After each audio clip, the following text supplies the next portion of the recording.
and who gather together in community to share the spiritual practices of patience and truth, haqq and sabr.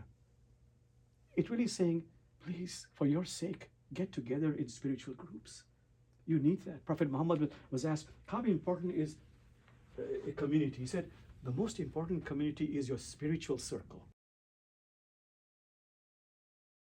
Only as good as those of your closest friends.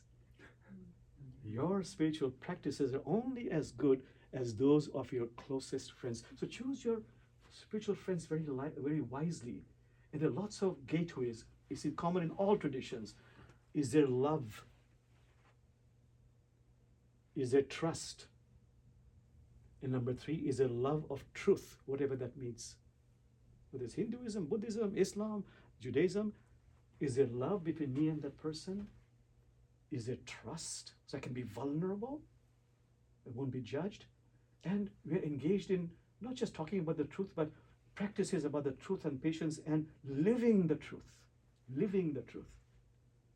Love, trust, and truth. That is your real, what Rumi calls circle of love. You know, his famous sentence, please come out of the circle of time and enter the circle of love.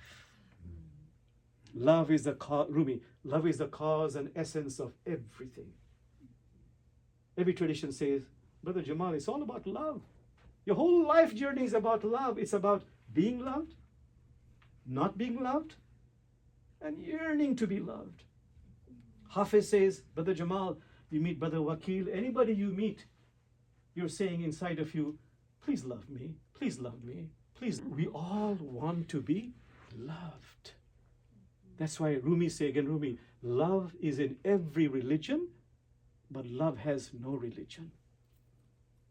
For me, the greatest practice for me for myself and for therapy that I share with people is focusing on the heart, where Allah is outside of you, also inside of you, and telling the heart, I love you, but with feeling, or you are loved.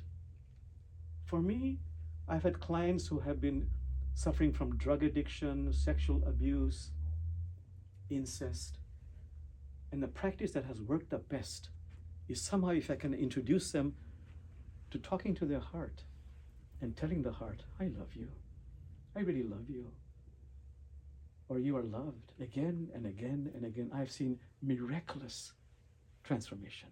So yes, love is very powerful and beautiful.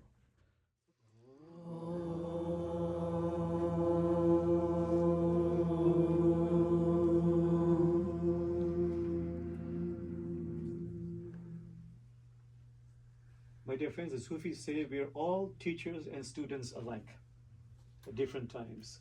There's so much of collective wisdom right here, and I mean it humbly. I really mean this. We really need community. How many of you have studied that book or that study, that largest study about happiness and longevity, the Harvard study, 85 years, and also Brigham Young University about what makes a person happy and increases your longevity of life? What was number 1? Social connection. Connection, having relationships. It doesn't have to be perfect. Family or just friends, but having relationships. They could determine whether you'll be happy in life and whether you'll have longevity. And what was number 2? Very shocking. Number 2 was, again, relationship with those you meet casually. The clerk in the store, or in the grocery store. Oh, I just mentioned clerk in the store, the teller in the bank. Somebody you don't know, the way you greet them. Now, Gretchen was saying, when you meet somebody, you always smile.